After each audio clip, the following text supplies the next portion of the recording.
Tampa man is in jail accused of repeatedly beating his dog with a metal pole. Just hard to imagine. The Now's Isabel Rosales today speaking with his neighbors, the ones who saw this happen, and then they did something about it. My husband could literally hear from inside of our house. The sounds so loud, neighbors dialed 911. The dog just like whining and screaming and being hit. Narendra Prashad faces a felony count of cruelty to an animal. He admits to beating his dog with a metal pole. There were injuries on the dog, and it was pretty bad. Neighbors asked us to hide their identity because they're afraid of how he might react when he returns home. He was cussing people out, like he was like being ridiculous, and like, you know, I can discipline my dog if I want. Officers also say Prashad chained his pit bull boxer mix to a tree, denying it food, water, and shelter.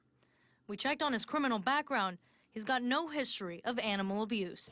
I'm very shocked. One neighbor says his house was always so quiet, she didn't even know he had a dog. I never think he'll do nothing like that, and he's a very good neighbor. He keep to himself and things. However, another neighbor tells me this wasn't the first time. I had seen him hitting the dog briefly with a water hose, and I, yelled at him.